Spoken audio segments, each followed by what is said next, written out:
나이가 좀 있죠. 남자분하고 여자분. 먼저 여자분 거를 한번 살펴볼 거고요.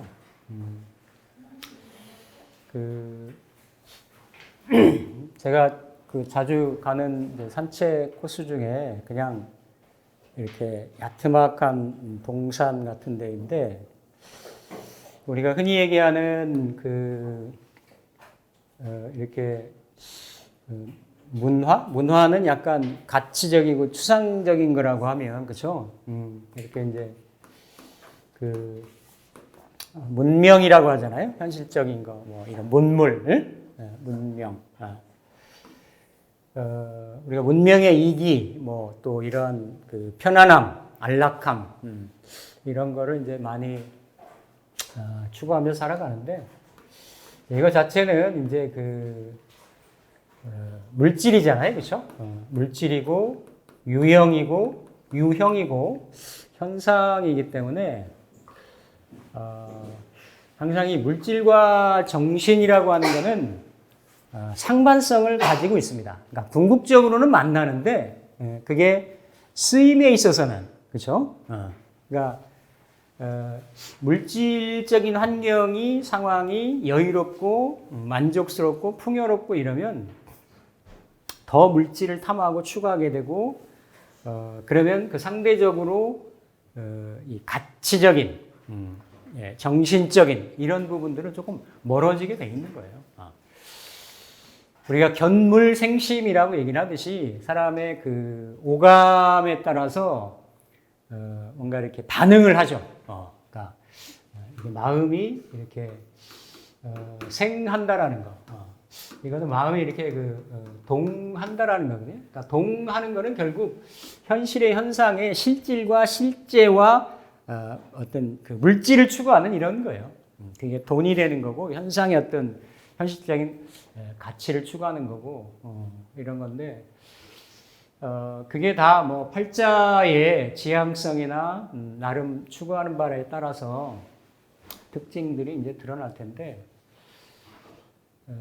산책 코스 중에 저는 이 문명의 현상적인 상징 부분 중에 그러니까 빛과 소리, 즉 그렇죠? 모양과 소리라고 보는데, 모양은 우리가 지금 문만 열고 나가면 화려한 이 도시 문물에 이런 현상들이 이제 펼쳐져 있잖아요. 근데 이런 문명들은 이 문물들은 반드시 소리를 내게끔 돼 있습니다. 가만히 생각해 보니까 그렇더라고요. 소리를 내게끔 돼 있어요. 그러니까 사람은 시각에 먼저 반응을 하거든요. 근데 부수적으로 소리도 냅니다. 이게 다 뭐 OTT나 무슨 뭐 이런 것들이 그러니까 다 시각과 청각을 1차적으로 자극을 해요. 이래야 돈이 되고, 이래야 사람이 움직이고, 이래야 뭔가 자꾸 생심이 생기는 거예요. 이게 커머셜이라는 것이 그런 쪽에 대야만 자꾸 어떤 이득을 추구할 수 있기 때문에 점점 더 이렇게 자극적이고. 아니, 무슨 유튜브 방송이나 무슨 케이블 방송 보면, 밥 먹을 때 뭐 음식 같은 거 보면 색깔도 곱고 우리 냄새는 못 맡지만, 그렇죠? 맛있어 보이잖아요, 그렇죠? 근데 왜 이렇게 쩝쩝쩝 소리를 내냐고. 그러니까 그러니까 그게 더 이렇게 부각을 시키고 자극을 시키는 거죠. 제가 별칭을 고요의 숲이라고 제가 이렇게 명칭을 한 데가 있어요. 약 한 1.3km 정도? 이 정도 구간이 되는데, 데시벨로 따지면 제가 재보지는 않았지만, 한 10데시벨 내외일 것 같아요. 10에서 15. 그러니까 10데시벨 정도면, 그냥 이렇게 낙엽이 떨어지는 소리, 바람결에 낙엽이 바스락거리는 소리, 이 정도 들리는 게, 그러니까 생활소음들이 보통 한 50에서 70데시벨인데, 그 정도 이렇게 느낄 수 있는 거. 그러면 이제 그 소리에 갇혀가지고 이렇게 드러나지 않았던 이런 부분에 또 다른 어떤 감각이 이렇게 영역이 살아나죠. 그래서 그 수행자들이 공통적으로 동서양이 하는 것이 무건 수행 같은 걸 하는 거예요. 그러니까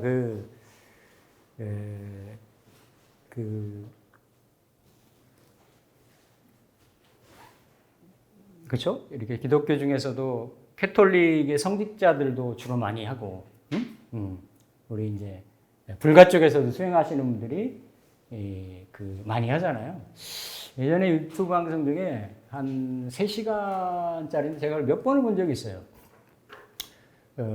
그 외국의 그 수도원인데 우리 전국에 전 세계 한 100 몇 개가 좀 있대요. 우리나라 몇 개 들어와 있더라고. 근데 아주 그 수행적인 이런 것만 중점적으로 하는 이게 이제 봉쇄 수도원이라고 하더라고. 봉쇄. 그러니까 아예 자발적인 과목인 것이 딱 봉쇄한다고 하는 봉쇄 수도원. 지금도 치면 나올 거예요. 까르투시오라는 여기에 이제 그러니까 수행의 그런 생활만 삶을 지향하는 그런 성직자들의 그런 신부들의 그 삶에 대해서 쭉 나온 이런 부분들이 있는데 거기도 보면 그런 어떤 내가 이렇게 휴대폰 안 쓰고 뭘 하더라도 필담을 합니다. 직접 전달하는 게 아니고 각 방마다 우편함 같은 데가 있어요. 그러니까 뭔가 이렇게 소리가 이렇게 운명의 상징성인 소리가 이렇게 차단이 되면 또 다른 내가 느끼지 못하고 파악하지 못하고 감지하지 못했던 그런 영역에 대한 부분들이 생긴다라는 거죠. 근데 현대인들은 그거를 고독으로 고립이라고 느끼기 때문에 그걸 잘 못합니다. 왠지 불안해지고 뭔가 그죠? 세상과 단절된 것 같고 이런데 가끔 그런 경지를 경험해보면 그것도 또한 괜찮다. 그 길을 걸으면서 팔자라는 게 과연 뭘까? 또 이렇게 그냥 걷는 게 아니고 한번 생각을 해보는 거죠. 이 팔자가 드라마구나. 이게 서사구나, 서사. 한 인간의 그 말없는 고요한 침묵 속에 내재되어 있는 그 하나의 그 드라마고 서사가 되는 거예요. 그러니까 제가 이제 상담을 하는 게 짧은 시간이지만 짧지는 않죠. 어떻게 보면 시간을 제가 이렇게 짧게 하는 건 아니니까. 특히나 이렇게 60 가까이 두고 인생의 황금기를 물론 아직도 진행형이 황금기일 수는 있어요. 있는데 그래도 시간은 앞으로 가고 두루마리 휴지는 거꾸로 말리지는 않기 때문에 풀려서 사라진 거는 다시 돌아오지는 않는 거죠, 그렇죠? 그렇기 때문에 그 팔자의 그 이전 운해, 그 이전의 인생의 삶이라고 하는 것은 내가 그동안 써내려갔던 드라마인 거고 그걸 대화를 하는 거예요. 이렇게 그렇죠? 그리고 만약에 그 해당 당사자들이 어떤 궁금해하는 이슈가 있다라고 하면 그거는 곧 그 당사자한테는 내가 나머지 인생에 나머지 시간에 그렇죠? 그러니까 약간 그건 리미티드가 된 거죠. 영원할 수 없잖아요. 그러니까 그러한 고요 속에 침잠해서 어느 그 시간의 흐름을 내가 인식을 해보면 동서양 고금에 왔다 간 모든 선현들이 철인들이 사상가들이 이구동성으로 얘기했던 그런 부분들을 다 압니다. 인생은 유한하다라고 하는 거, 무한하지 않다라는 거. 그러니까 그런 부분에서 이 팔자가 주는 의미가 또 뭘까? 결국 그 개개인들은 약간 이제 좀 철학적인 추상적인 얘기가 되겠습니다만, 굉장히 당면한 문제성으로는 아주 핵심적이고 중요한 부분들이죠. 특히나 인생을 이렇게 앞으로 써내려갈 서사를 많이 내가 쓸 두루마리 이 휴지를 많이 갖고 있는 젊은 사람들보다는 많이 내가 썼잖아요. 어떻게 보면. 쓸 게 얼마 안 남았잖아. 무한정한 게 아니니까. 이럴 경우에는 더 그게 앞으로 써나갈 드라마들이 더 의미가 있고, 그렇죠? 더 가치 있고 이렇게 될 수가 있는 거지. 예. 그래서 순간순간을 이렇게 의미 있게 가치 있게 새록새록 이렇게 내가 활용한다라고 보면 내가 어떤 인생이나 어떤 삶을 살아간다라고 하더라도 그게 나한테는 의미가 있는 삶이 될 것이고 우리가 그 철부지라고 하고 철 들었다라고 얘기를 하잖아요. 철이라고 하는 거 그렇죠? 그 주역에 보면 이게 사시불특이라는 얘기가 있거든요. 그러니까 사시가 이렇게 봄, 여름, 가을, 겨울이 1호의 차이도 없이 특은 어긋날 특이에요. 이렇게 갈 거는 가고 올 거는 오고 이런 리듬을 가지고 움직인다라는 게 철의 의미인데 때의 의미인데 단순하게 육체적인 나이, 연령의 나이 이런 게 먹었다라고 해서 철이 드는 게 아니다. 그러니까 사람은 철 들고 죽어야 돼. 전 그렇게 생각합니다. 철 들고 죽어야 돼. 그러니까 그게 철이 비교적 이렇게 일찍 드는 사람들이 있죠. 그 현명한 사람들이에요. 아주 그렇죠? 세상에 뭐 다 이런 거 경험해봐서 경험한 다음에 아는 철이 이렇구나라는 거를 아는 거하고 그거 잠깐만 해보고 안 해보고도 알 수 있다라고 하면 상당히 각자죠. 깬 사람들. 근데 대다수 사람들은 그렇지 못하니까 이런 생심을 하고 움직이게 되고 취하려고 하고 이러니까. 근데 우리는 명리를 공부하는 사람들이니까 어쨌든 내가 명리를 공부를 하든 명리를 내가 감명을 받든 이래가지고 나한테 내재되어 있는 앞으로 서사의 상징에 대한 부분, 그렇죠? 상징에 대한 부분을 좀 파악을 해서 거기에 가장 적합하게 스탠스를 취하는 것 이런 부분들이 욕심을 없애거나 줄인다라는 것보다도 합리적인 욕구, 합리적인 욕망 이런 걸 갖는 거 아닌가. 고요의 숲을 걸으면서 한번 생각을 해봤답니다.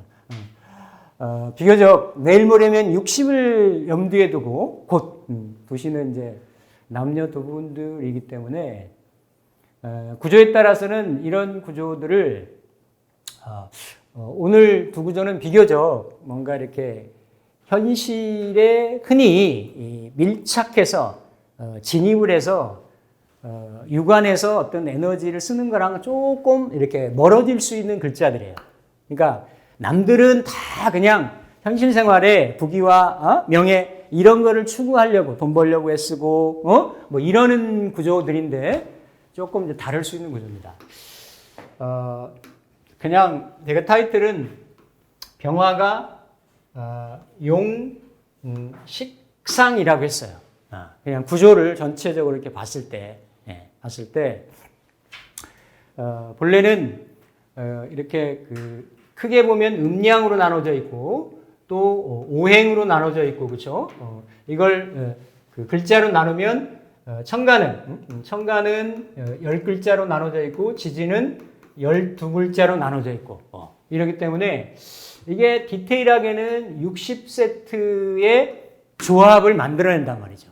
60개의 어떤 특징이나 특성을 나타내고 물상을 나타내는데 이게 대부분 이제 살피다 보면 구조들이 지난 시간에 살펴봤던 이렇게 무오일주 이렇게 그런 구조 같이 화토로만 이루어져 있다든지 오행이 아니고 이렇게 목하고 화하고 토의 형태, 그러니까 삼행이죠, 그렇죠?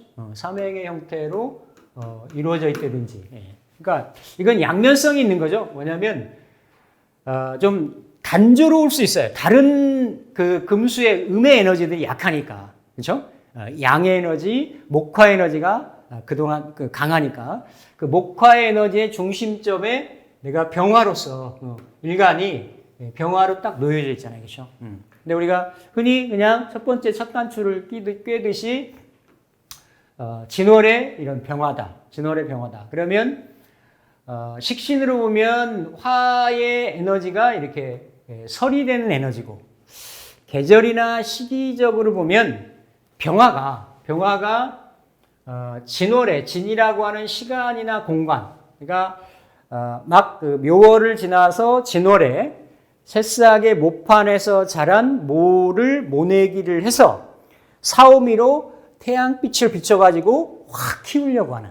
그러니까 이미 이렇게 그 세상 중심에 이렇게 병화가 일간도 신자진하고 배합이 되고 인오술하고 배합이 되죠. 자, 진은 운동성으로 보면 신자진이에요. 수기예요, 수기. 자, 수기는 일간한테는 관성인데 그냥 음량으로 보면 음의 에너지인 거죠. 이게 예를 들어서 뭔가 이렇게 가을에서 겨울 기운까지. 그러면 이건 이렇게 빛이 사라진 자리잖아요, 그렇죠? 그러니까 어둠이거나, 그러니까 병화가 이 어둠을 이렇게 밝힌다라는 의미가 있죠. 이건 그대로 보면, 그렇죠? 근데 이렇게 인호수를 만난 병화는 내가 그 태양의 중심이 되겠다라는 얘기예요. 중심이, 그렇죠? 그리고 놓여진 환경이 미에서 오까지니까 지지 않겠다라는 거지. 그러니까 해는 현상에서는 떴다 졌다 이렇게 돌아가잖아요, 그렇죠? 그러니까 태양이 병화하고 정화가 있는데, 화가 병화하고 정화가 있는데, 병화의 영역은 흔히 말하는 이렇게 나와버리는 그냥 이렇게 봄 여름인 거야. 봄 여름이 돼야 병화가 원래 자기가 일을 하려고 하는 거죠, 그렇죠?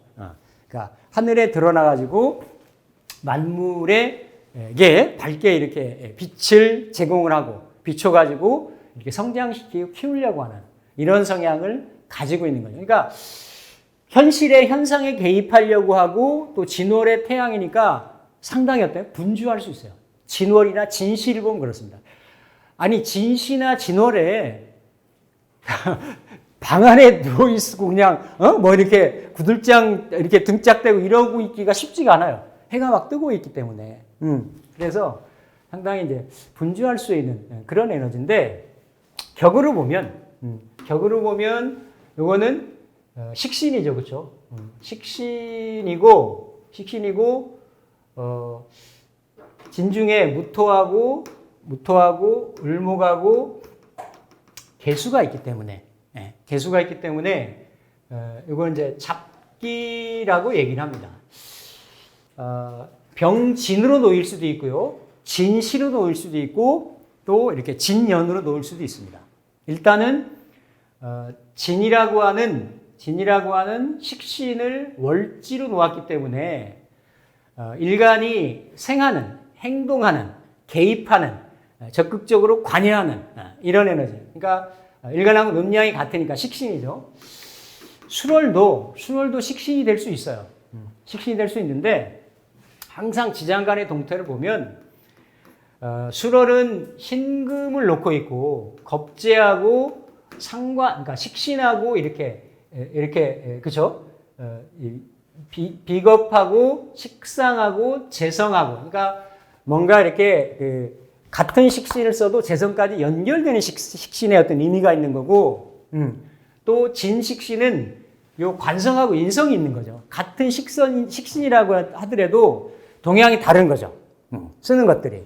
그렇게 되면 요 구조에서는 이렇게 없는 글자가, 그렇죠? 천간지지에 완전하게 금이라는 게 없죠. 금, 그렇죠? 식상이 없는 거예요. 그러니까 내가 뭔가 내 노력이나 에너지를 발산하고 쓴다라고 하면 그거에 결과물이 있어야 된다. 진중에 을목이나 정화가 무토가 있는데, 개수나 무토가 있는데 천간으로 요 그래 간목은 이렇게 드러나죠. 을목이 간목으로 드러났는데, 여기 간목이 드러나서 편인이 되는 겁니다. 편인이 돼서, 이건 두 가지를 볼 수가 있죠. 인수격으로 변격이 됐다도 볼 수도 있고, 또 아니면 식신격에 이게 미월이 아니니까 식신격에 편인을 본 구조예요. 편인을 본 구조. 자, 이게 격으로는 이것도 길신인데 어쨌든 이게 편인 도식을 한단 말이에요. 그렇죠? 도식을 하니까 이렇게 화생토 하려고 하는 거를 이렇게 도식시키는 작용 같은 게 되는 거죠. 그런데다가 그러면 요 간목이 실질적인 어떤 힘의 세기가 있느냐? 이 많은 오들이 5월에 이 5일에 오시에 이렇게 미년에 이렇게 가고 사하고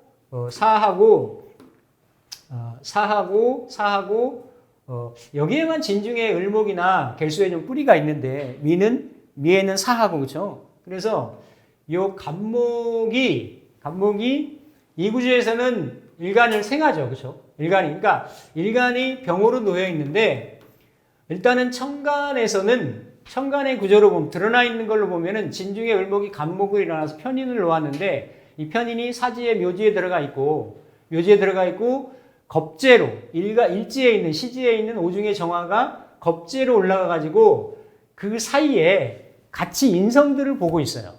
인성들을. 그러면 이 인성은 결국 이렇게 일간을 생하기 때문에 그렇죠? 이렇게 겁재도 생할 수가 있고 이 화를 생하는데 이 양인으로 놓여져 있어서 이 강해진 화로 할 수 있는 게 강해진 화로 힘이 세잖아요, 그렇죠? 할 수 있는 게 월지에서는 이렇게 식신을 보고 있는데 원래는 이렇게 화가 강해졌다라고 하면 화라고 하는 건 크게 병화든 정화든 우리가 흔히 몇 번 살펴봤듯이 이게 빛이냐 열이냐를 먼저 보는 거예요. 이 경우는 본래는 병화니까 빛으로 작용하기가 쉽지. 만약에 병자, 해시 이렇게 놓여 있으면 빛인데 5일에 미년에 5일에 그리고 오시에 목생화 받고 있기 때문에 이거는 열이 되기가 쉽단 말이에요. 그렇죠? 그러니까 빛과 열의 병화라고 하는 빛과 또 이렇게 목생화 또 지지의 양인의 기운이 있어가지고 이 두 가지 성향을 다 가지고 있다라는 거지.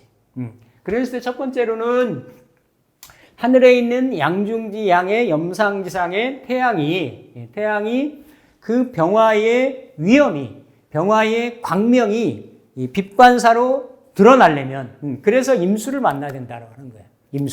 임수를 만나서 특히 내가 격으로 쓰진 않지만 병오로 놓여 있고 이 오중의 정화는 강한 양인의 성향을 가지고 있기 때문에 임수를 만나는 것은 양인 합살의 의미가 있어요. 양인 합살의 의미가. 그러니까 임수를 첫 번째 만나는 거. 그러니까 임수를 만나가지고 임수를 내가 다이렉트로 쓰느냐. 이 경우는 다이렉트로 써도 되죠. 천간에 임수가 있어가지고. 또 임수가 너무 강한 세력을 가지고 있다. 지지의 신자진 수국을 이루고 있는데 임수가 투강이 됐다라고 하면 재화를 해서 써야 되겠지. 그래서 임수를 보거나 아니면 이 열은 그러니까 빛은 이렇게 병자나 그렇죠. 이런 구조들은 어둠을 관성이지만 어둠을 밝히는 구조란 말이에요. 그렇죠? 광명의 역할을 한단 말이에요. 근데 강해진 빛으로는 이 뭐라는 거예요? 우리나라에서 이 열이 가장 강한 이 포항제철의 용광로 같은 무호도 그런 형상이 있는데 병고가 되면 그렇게 그렇죠. 뭔가 이렇게 재성을 만나가지고 뭔가 재물을 추구하는 그러니까 물질을 다루는 그 금을 재련을 하는 그 경우가 그렇죠. 그렇게 놓이면 이렇게 경금이나 이런 금들을 보면 쓰임새가 있는 거죠. 이러고 나서 이제 그 다음에 볼 수 있는 게 식상인 거예요. 식상인데 여기는 지금 목, 화, 토로만 이루어져 있고 금수가 없죠. 금수가 없어서 그러면 이렇게 왕해진 이러한 병화일간이 갈 길은 뭐냐? 갈 길은 이 왕해진 에너지를 왕자 의설이라 하죠, 그죠? 의설이라 해서 당연히 물도